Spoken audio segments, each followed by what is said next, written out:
as I mentioned previously, in this Advent series, we're going to be looking at three key ideas. Last week, we talked about joy. Today, we'll be talking about peace. And on Christmas Eve, we'll be talking about hope. Now, what comes to your mind when you think about the word peace? I know for parents of young kids, right? It's when all the kids go down at the end of the night, right? And the whole house is settled, and you just sit on the couch. You don't say anything. You don't do anything. Nothing's on. You're just there in the silence, right? And for a young parent going through something like that, that's peace. For others of you, it's when work is really stressful. There's a lot of things mounting up, a lot of things happening, especially as the end of the year starts to really kick up. And you, in your mind, go to that tropical beach, you know. You're just there at work, you're there physically at work, but in your mind, you're somewhere in Hawaii, where it's 75 degrees, the breeze is hitting you just right, you have the summer bod you've always wanted, you're tanning, you're drinking something out of a coconut, and that right there is peace. For some of you, children of the 60s and 70s, peace for you looks like long hair, headbands, some body odor, right? Tie-dye and Woodstock, right? That was the embodiment of peace. Peace is something it feels like we are always chasing, but always eludes us. We never actually get to possess it. We never actually get to have. You see, we have moments in time, these pockets of peace, but somehow peace never seems to stick around. It seems that we are always missing peace. We are living in incredibly polarizing times, and the tide of our culture is that of division. Over the last 12 months, the landscape of our culture has been shaped and framed by anxiety, stress, and if we're honest, at times, despair. And if we open our eyes and look all around us, what we all are longing for is this breath of fresh air of peace. Just for a moment, right? Just for a time, just peace. Just to breathe and blow through our world. And the world offers us a version of peace, but this version of peace is what I think of as a counterfeit peace. Let's talk about cultural peace. The peace that our culture offers us, its framework, its ideology around peace is this: the absence of problems, right? You see this on every commercial, on everything advertised, right? It's what gives you peace of mind is having this security system, or these people are living peaceful because they're taking that medication with like a 45-minute really fast thing at the end about all the sketchy side effects, right? These people are embodying what it looks like to be peace, and their lives are just no problems, right? Everybody's always smiling and laughing, like too much, like what would be unnormal for around a gathering, right? But they are embodying this idea of peace, and it's this life without problems, this absence of problems. And what I hear a lot of followers of Jesus, and even us just trying to be hopeful in some sense, is that we're hoping that somehow 2021 is just going to be like the saving grace, like what we all needed. But here's the reality. Everything we currently are taking and have in our hands now is going to follow us come January 1, right? Nothing mystical or magical is going to happen exactly at midnight. But even if it did, right? Even if somehow midnight, January 1, 2021, everything was erased. Everything was undone, right? We all got our wildest dream to come true. This year just went bye-bye, right? Guess what happens? We still don't live in a world without problems, right? We already had problems before this year. It wasn't as if all of us were living these perfect lives that nothing bad ever happened, and then 2020 happened, and now we have problems, right? It was, we already had problems, we already had stuff we were dealing with, and 2021 was all, you want some more? And just threw some more on top, right? So even if we got our wildest dream to come true, and everything from 2020 was undone, we'd still have problems. So this upcoming year, or whatever is going to take place here in the future, is not going to be a remedy for these problems that we have in our lives. And this cultural vision of life without problems is unrealistic, to say the least. We are already the most anxious people in human history. The stats are showing it's going through the roof. The generation that's coming up now is the most anxious generation ever before in all of human history. And we, even people who aren't in that generation who's coming up, are even more anxious than reported ever before. We are already addicted to smartphones and various forms of technology. We are already dealing with family and relationship issues. We are already missing peace. So when we talk about this idea, this vision of peace, it sounds naive and unhitched from reality. You know, it's like the Miss America person who, like, if you could have one wish, what would it be? World peace. And everyone's like, yeah, good one, right? There seems to be a naivety around this idea of peace, or that it's like just disconnected from reality. It's a pipe dream. It's like, as long as there's people, there'll never be peace. You know, kind of that cynical heart posture. But the biblical authors didn't feel this way. Jesus didn't feel this way. He felt for us as followers of Jesus, even here and now, despite what is going on, we could still have peace. But the biblical framework for peace is not the absence of problems. Because by those standards, Jesus then never had peace, right? He had the religious leaders who were constantly looking for a way to murder him. That doesn't sound like an absence of problem. He had disciples who were constantly failing, messing up, doing the wrong things that he had to wrangle in. The fact that he had no financial stability, nowhere to lay his head, hated in many towns that he went to. You could say that Jesus' life was summed up by a lot of problems, right? So by that world's metric of measuring peace, Jesus did not have any. But the biblical authors and Jesus create a whole new paradigm for peace. That peace is not a life without problems, but is a life made whole in the presence of God. That peace is not a life without the absence of problems, but a life made whole by the presence of God.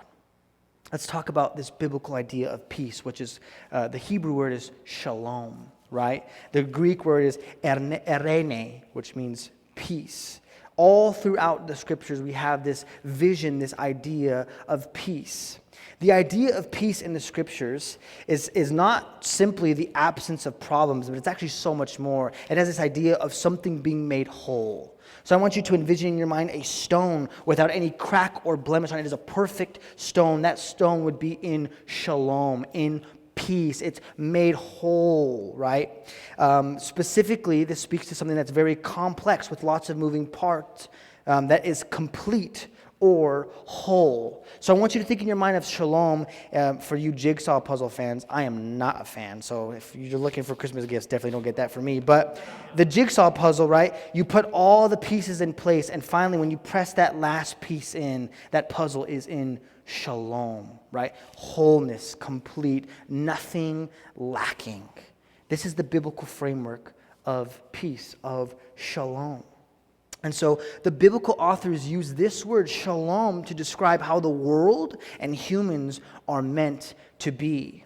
That humans and the world, human relationships and the world were meant for shalom. So for example, let's say you're Christmas shopping, and for those of our last minute shoppers, time is running out. This is your warning, right?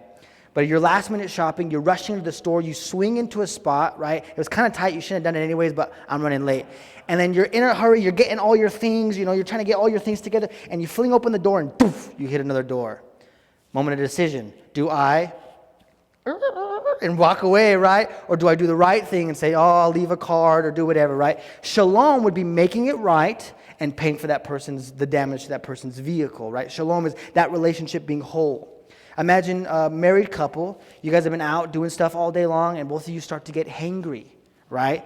Like the way that your spouse is breathing is just getting under your skin for some reason. It's like you just need to eat, right? And so a little tiff breaks out, a little spat, a little argument about something nonsensical like the temperature of the vehicle, And so you have that little spat, and then later you swing and you get a burger or something, and after all that's settled, you guys are, hey, I'm sorry, it was grumpy, my bad, And the relationship is restored. That relationship is now in shalom, right? It has been made whole again. There was some tension, there was a disagreement, and now it is made whole. And so shalom is this idea of wholeness, completeness, all together. Now, Advent is this moment in time where followers of Jesus pause from all this momentum at the end of the year, I don't know about you guys, but it's like the second Halloween happens, there's a time warp that just launches you to the rest of the year. And it seems like there's all this momentum building up at work and in relationships and with things that you have to do. And it feels like your schedule gets busier and busier and busier and more full. And it's like this end sprint, right, at the very tail end of the year. And Advent serves as this moment to pause from that momentum and go into the end of the year and realign our hearts with who we are, who we follow, and the story that we are living into. Advent is this moment where we pause from that momentum going into the end of the year and realign our hearts with who we are, who we follow, and the story that we live into. Advent is a moment where we position ourselves in the story of the Scriptures and wait for the one who would usher in peace. And how now, here and now, we look forward to the day when full peace comes when Jesus returns and the wonder of his kingdom. Advent is a moment where we reflect on shalom. We reflect on peace. So I want us now to briefly immerse ourselves into the text here in Isaiah 9.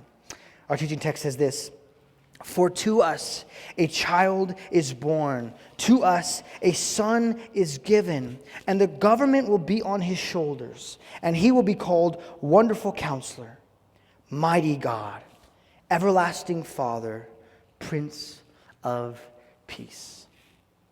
Now, with specifically this verse, right, around this time, it gets thrown around left and right. You might even have memorized it. You already know it. Your grandma might have it on a pillow somewhere. It might be on an ornament in your house somewhere, a little placard or something that you put up for Christmas. This verse is very popular, and it could often lose its power. It could often lose its wonder because it's become so familiar. So what I want for us this morning is to just really sit in this text and let it permeate down into our heart. Not just Wonderful Counselor and Mighty God, Everlasting, but really let this sit down into what Isaiah is speaking to. And let's first speak to the context in which this is written to. So we know that Isaiah penned these words 700 years before Jesus.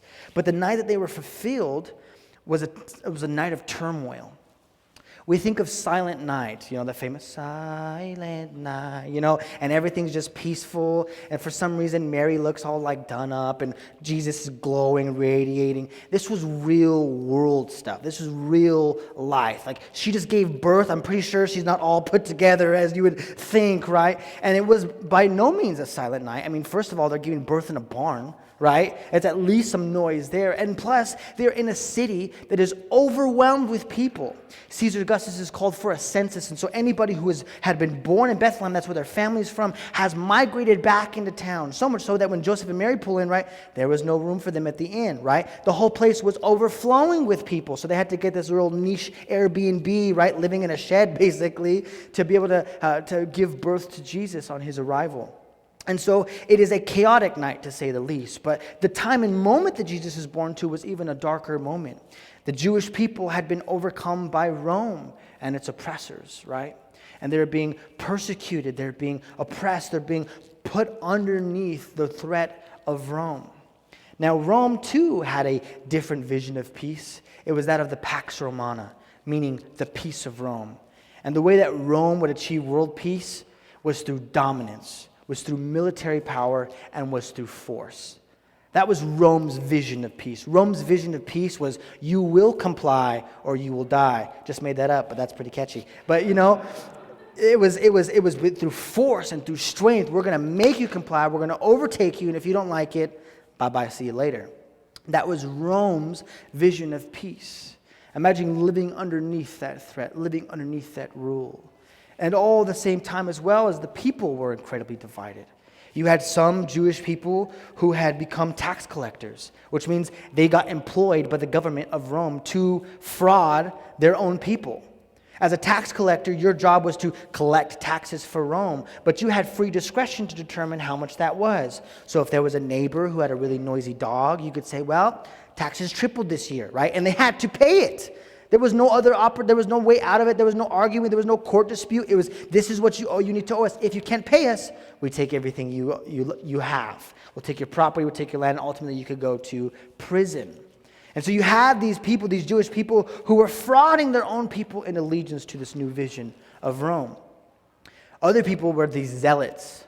Now, these were community leaders who were leading a rebellion, right? They were often called Sicario because they would have a dagger within them. Sicari is a dagger that they would carry with them. And in the middle of the streets, they would go up, slice a Roman soldier's neck, and just keep moving on, right? They're these kind of like underground guerrilla warfare types. And they were rallying together people to try and come and overthrow the Roman Empire. And so there's these competing visions of peace and how peace would be accomplished. But at the very least, everybody in this moment is divided. So you have this framework of peace that is counter to what the biblical authors have. And even amongst the people are divided. Does this sound familiar to you? Like a current cultural moment that we are living in? That there is this different vision of what peace looks like propagated to us by the culture. And even amongst people who are supposed to be brothers and sisters, family, there is great division. It is into this moment a child is born. A son is given. Jesus comes down. After 400 years of silence from heaven, God in the flesh is born. In the middle of nowhere, to an incredibly poor family, the Messiah is born. And notice what it says about him. First it says, and the government will be upon his shoulders. Now, when we think of this idea, and the Jewish people thought of this idea, they thought that this meant Jesus was going to come in and run for office, you know? He was going to come in and he was going to rule. He was going to kick out Rome, take out Caesar, and establish his thing. And so when Jesus came proclaiming this good news, but was teaching and instructing his disciples to love their enemies and to pray for those who persecute you, everyone's like, dude, what's the deal? You're supposed to come in, kick his butt, take over, and we're supposed to have a party. What's going on? You're the Messiah. Isn't the government supposed to be on your shoulders? Not understanding that what Isaiah is speaking to here is not Jesus overthrowing Rome, but that Jesus himself has all authority and power and rulership because of the authority that's been given to him. And he is a king, but his kingdom is not like the kingdoms of this world. Jesus even tells them, he says, if my kingdom were a kingdom of this world, my people would be equipped with warfare. He says, but it's not. His kingdom is a different kingdom entirely. And so when it says the government will be on his shoulders, it's this idea that Jesus will rule and reign as king. He will have authority, power, and responsibility, but it will not look like what you think it will look like. The next thing said of him is that he will be a wonderful counselor. This does not mean that Jesus was like a super good therapist, right? And a wonderful counselor. He could just help you navigate some of the emotional trauma you're working through. Although Jesus, I'm sure, is wonderful at that. But this idea of wonderful counselor, it's this idea of a strategic, wise ruler. Somebody who's a counselor in this time and age would be somebody who would help a king, advise a king on how he's to manage his kingdom, how he's to deal with different problems and issues. And so not a therapist, but really a wise, strategic ruler. That he would be thoughtful, caring, considerate, consider all manners that are out there. And this is the kind of leader, the kind of king that would be born, would be one who's a wonderful counselor. That would be a marvel at him. And if you just read the Gospels, this is all over Jesus' life. So many times people are trying to pit Jesus in a corner or get him to say something that he shouldn't. And he just does this verbal judo that just like keeps everybody in wonder what he's doing and how intelligent that he is. This morning I was even reading in Mark 11, when the Pharisees come and ask Jesus, they say, by whose authority do you do this? And Jesus just asks them the question. He says, hey, was John's baptism from heaven or not? And they're like, because they know this. If they say it's not, all the people are going to rebel against them because they know John the Baptist was a good prophet. He was from God. And if they say he is, then John approved of Jesus and baptized him. And so Jesus gets them in a catch-22. And you want to know what their clever answer was? We don't know. That's what they said. We don't know. And then Jesus says, then you have no authority to ask me on what authority I do these things. Boom. Verbal judo. You see what I'm saying there? Wonderful counselor. Strategic, wise. And in the cultural moment that we are in right now, what we need is not more human secular wisdom of just better programs or more strategic. What we need is wisdom from above. That just creates whole new paradigms about how we see the world and one another and how we're supposed to live this stuff out. What we don't need is more talking heads and political analysts and people forefronting this. What we need is wisdom from above. True wisdom that will lead us and guide us. It says of him that he is mighty God. This baby, born in a manger, mighty God. It's easy for us to just kind of assume, yes, it's the story of Jesus, yeah. But imagine if you were there in the room that night, and you've seen this baby, you've held this baby in your hand, and people are saying, this is God in the flesh. How differently would you feel? One, if I'm honest, it'd be hard to believe. Looks like a baby to me, right? It's not like he was like glowing or radiating or speaking as a child. I've come from above, right? He's just a child. But it says of him that he would be the Messiah, the promised one to come. But that the one who was born here would not only have the wisdom from heaven, but would have the power of God. That he would be mighty. That he would be able to do things otherwise unheard of. That he would be God in the flesh, but all powerful. That when he spoke, the raging sea calmed. That when he spoke, dead people raised to life. That at his word, all of creation bends to his will.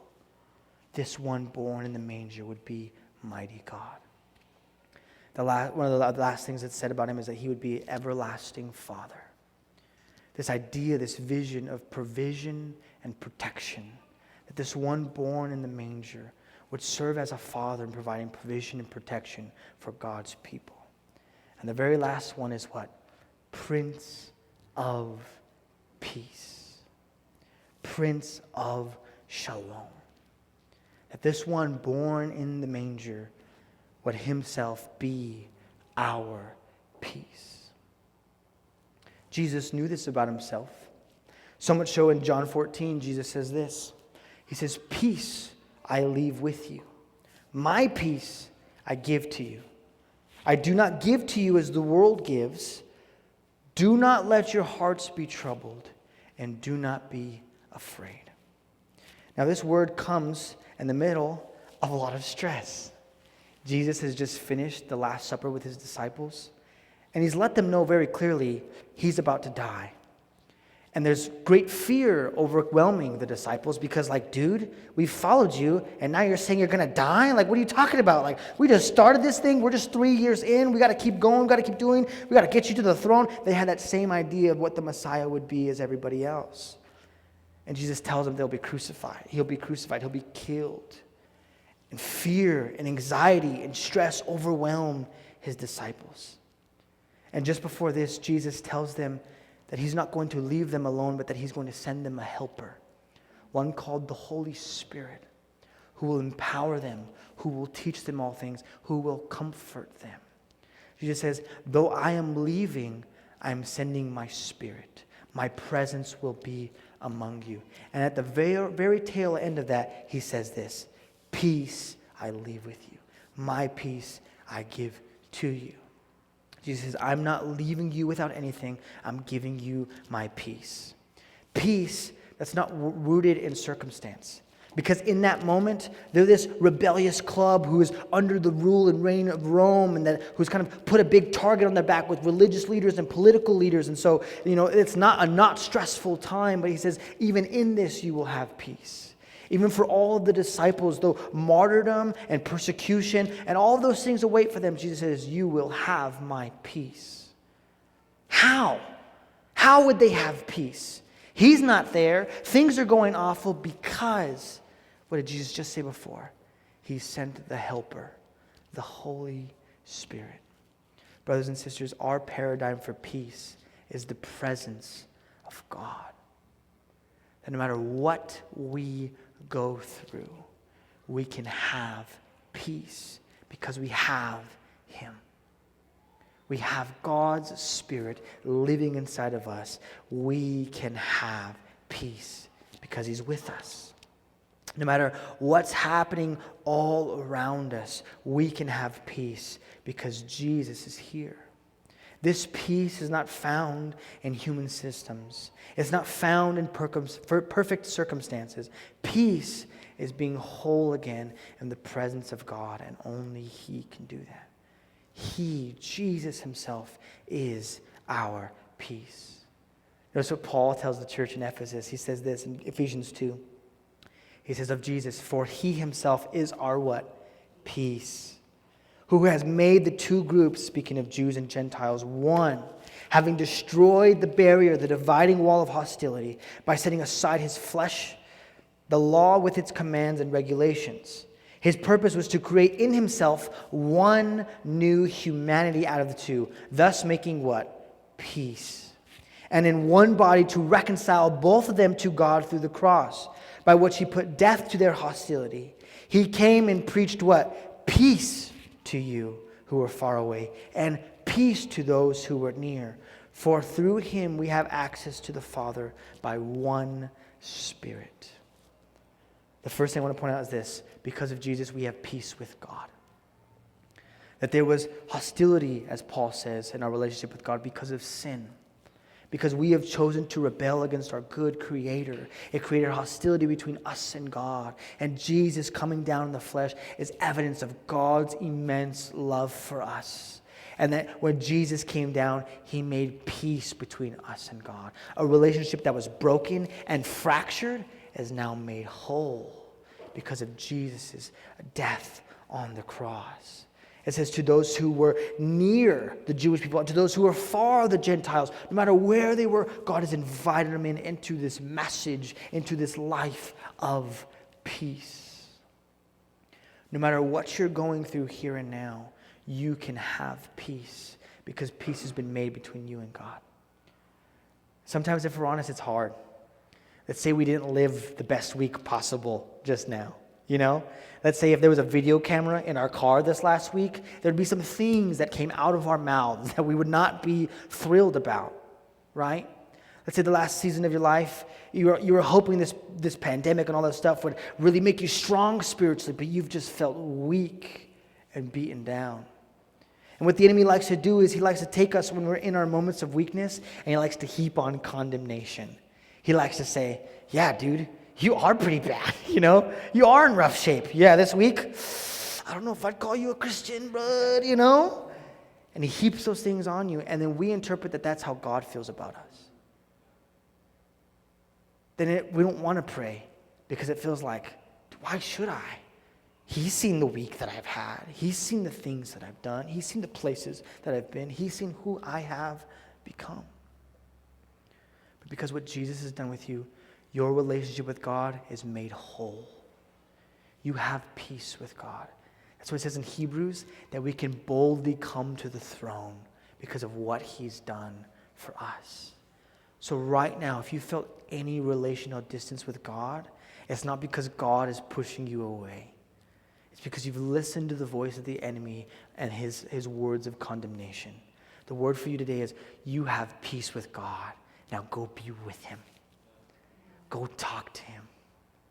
He wants to embrace you as a father and give you his peace. The next thing is that we have peace with others. How do we bring people together in such divided times? It feels impossible. Even in this room, if we just started lobbing out controversial topics, we'd see the room just divide, right? And all of us live in the same place, like go to the same church. There would be division here if we just started lobbing out, on this side if you think this, on this side if you do that. We're not going to do that, right? But there would be this felt division.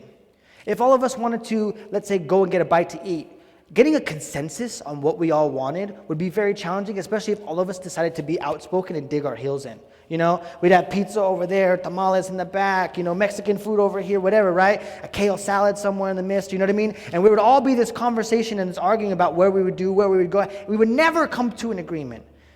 And so this is like a microcosm of the whole world. How are we supposed to get everybody to agree on anything at any given time, It seems insurmountable. It seems unconquerable. But this is the glory of the gospel of peace. That this message of Jesus unifies everybody from every tribe, tongue, and nation. Because we don't submit to our own ideas, our own visions, we submit to the lordship of Jesus. It is to him that we obey. It is to him that we heed to. It is to his spirit that we listen to. I want you to think about how radical it was, Jesus' crew.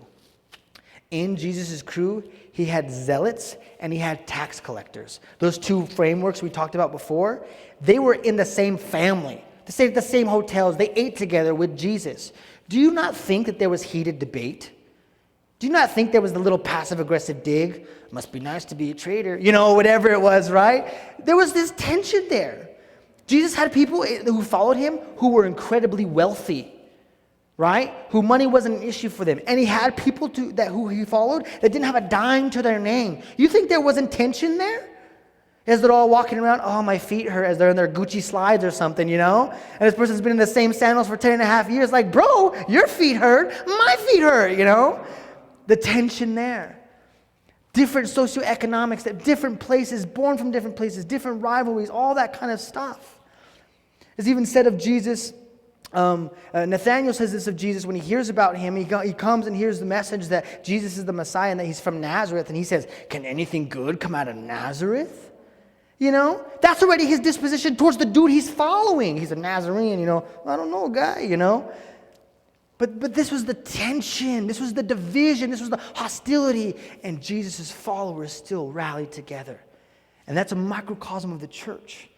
A lot of what the scripture authors are writing to in the New Testament, those letters, are trying to heal division that's taking place. Even in Corinth, you have this example of the wealthy people were able to get to the service before everybody else because they didn't have to stay working late. And so they'd all come partake of communion together. So much so that some of them were getting drunk. And some of them were eating all the food. So when all these people, these blue-collar workers who barely got off their shift, tired, beaten, worn out for the day, would come into the church service, they're already drunk and they ate all the food. That's the division that's happening. You think you're so or whatever, right? It was already brewing. And so Paul writes to them, like, this has to stop. But that's the New Testament writings, is to bring peace in those places. And there's all this instruction in the scriptures for us to be people who embody peace. But what brings us all together, what brings peace between each other, is this message of Jesus. That we have been forgiven so greatly, so we forgive. That we have been invited into a family that we had no business being a part of because of his love. And so anybody is welcome in this place. Who could bring these people together? Only Jesus. Jesus can bring healing and wholeness to our relationships with others. The last thing I want to point out is this: peace within ourselves. You might be feeling an angst even within yourself about something you've done, about where you've been, about who you have become. God in his great love can bring you peace to that situation. He can bring healing and wholeness to even how you feel about yourself within. I know there are those here in this room now who your biggest critic is not the people at work. It's not, friends and family. It's you. Day after day, moment after moment, you are picking yourself apart in your mind. You struggle to come to church. You struggle to want to serve. You struggle to want to do things like that because you feel unworthy. If you only knew me, if you only got to be around me. Relationships are hard for you because you feel that if anyone gets close enough to me, they'll see how much of a screw-up I am and how I'll wreck this relationship. You are toxic to your own person. The message of the gospel is that you could have even peace within because God looks at you and he says, you're worthy of my love. You're worthy of my sacrifice, and you belong here with me. I see you and all your faults and all your failures, and I say, you are worthy of my love. And the peace that God could give you is the peace of being whole even within yourself, even with your own shadow side, even with your own cracks and failings. So the call for us biblically as we carry this message of peace is to become people of peace. So first, our call as followers of Jesus is to be peacemakers. Notice it's not peacekeepers. We're not, you stop that, and you stop talking. We're going to all be, everyone's going to do the same thing at the same time. We're not peacekeepers. We're peacemakers. And if our idea of peace is not the absence of conflict, but again, restoring things to wholeness, then what we do is we continue the ministry of Jesus here and now. So what do we do with this message of wholeness, of peace? It is our call to be peacemakers. We bring healing and wholeness wherever we possibly can. Now let's get real. The church stinks at this right now. And that's a kind way to put that. The church is incredibly divided. The church with the large C has the most vitriol, most hate for people within its own family. Don't believe me? Just go to YouTube and see critiques of pastors. And there's YouTube videos, hours long, of people saying, this guy's a false prophet because he wears skinny jeans, and like all this other crazy stuff, right? It's all over the place. Hate and vitriol and lobbing these things back within the family of Christ, within the body of believers. People will take the position of the pulpit and they'll speak ill of other pastors in their own city so that more people could come to their church. That is not the heart of Jesus. We are called to be peacemakers. Division breaks the heart of God, especially within his own family. And the church is the worst at this. And brothers and sisters, we must grow in this area to be peacemakers. What really breaks my heart is when things happen in the world, in the global landscape, and Christians show up on the scene, people aren't excited. They're not like, they're like, here come the Christians, ready to ruin It's already this downfall. It's this thing and that's on us, because how we've modeled this. When something goes wrong, the first place people should call is the church. The first people they should look to are Christians, because we are people who make peace. We bring things to wholeness again. We restore that which has been broken. We love those who are hurting. We are generous to those who are in need. We respond with kindness and grace because of the kindness and grace that we have received. We embody this message of peace by being people who make peace. Jesus says in the Sermon on the Mount, blessed are the peacemakers. Let this be who we are. We can't come around Christmas time and sing about peace and joy and the King is here and go and hate our neighbor. We can't sing about joy and peace. Jesus is born. What are you doing for Christmas to your coworkers? When you've been screaming at them all week. When you've been slandering them behind their back. When you've been causing division, hostility, pain in their lives. As followers of Jesus, we must embody the message of peace, bringing healing and wholeness wherever we can. The next key idea I had was this, that as followers of Jesus, we should leave footprints of peace wherever we go. That wherever we've been, there's the footprints of the peace that we left when we left the room. Whether it's at the grocery store with a quick conversation with the person checking you out, whether it's at your workplace, whether it's with your friends, whether it's this Christmas meeting with your family, that whenever you leave the gathering, there are footprints of peace leaving with you, because you've brought peace into that place. Paul says in Ephesians 6 that our feet are to be fit with the readiness of the gospel of peace. He says, lace your shoes up tight because they are carrying this message of peace. Peace with God, peace with others, and peace even within ourselves. And the last thing is this, we must strive for peace. The scriptures are clear. Fight for peace. Come together, keep the unity of the Spirit through the bond of peace. Bringing things to wholeness and keeping things from fragmenting is incredibly hard. Look at your own family. Look at your own friends group, right? Making peace in places, bringing things to healing. It's hard. It takes work, but it takes intentionality on our parts. Peace isn't going to happen in our church by accident. We're not going to all show up and be like, wow, this place is incredibly peaceful. It's because people are committed to making peace here, bringing healing and wholeness to the places where they are. And if we want our community to be a place of peace, we must strive for peace. And lastly, I'm going to ask the worship team to come up as I close here. And I want to close on this idea of perfect peace. Isaiah says this in Isaiah 26:3. Verse will be on the screens. He says this, you, being God, will keep in perfect peace those whose minds are steadfast, because they trust in you. He will keep in perfect peace. In the Hebrew, it says, you will keep in shalom, shalom. Perfect wholeness, perfect wholeness. This idea of perfect peace, lacking nothing. Advent is this season to turn your mind towards Jesus, to trust him, and to let him keep you in his shalom, shalom, his perfect peace. You have brought in with you this morning brokenness, stuff that weighs your soul down, whether it's between you and God, whether it's between you and someone you care about, or whether it's even between you and yourself. Broken, fragmented, longing for wholeness. And you spend your life looking for peace. Maybe it's financial security. Maybe if I just get to this place where I make this much money, then I can finally breathe. Maybe it's if I just find the perfect husband or the perfect wife, right? The season of singleness has been hard, If I just find him, he comes in my world, I'll just finally have peace.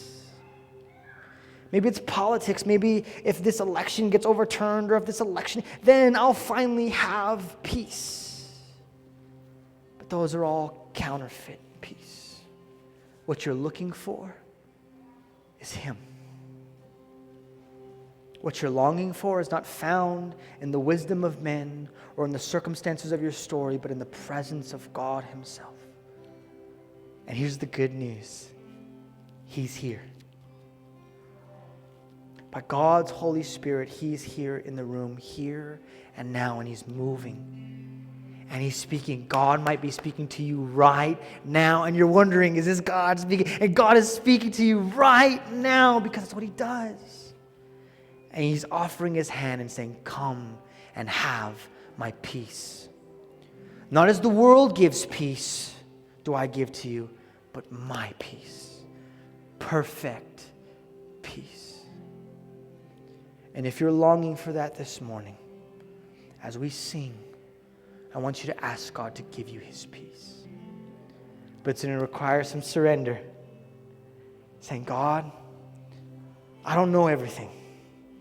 I don't know all the things that'll bring my heart peace. God, I don't want to keep trusting in things that never satisfy. I want to trust in you. So I turn from those things. I turn from trusting in political parties. I turn from trusting in financial stability. I turn in trusting into these lies of comparison. I turn from trusting in these things that will never give me peace, and I look to you and I trust in you. Because Isaiah says here, he keeps those of perfect peace whose minds are steadfast. They're not moving. They're not shaken. They're not going anywhere else because they trust in him. So church, let's stand. Let's proclaim this Advent news that we have peace because Jesus is here and his Spirit is moving and his Spirit is speaking. Lord, we come before you. Thank you for your peace. Lord, let your peace wash over us.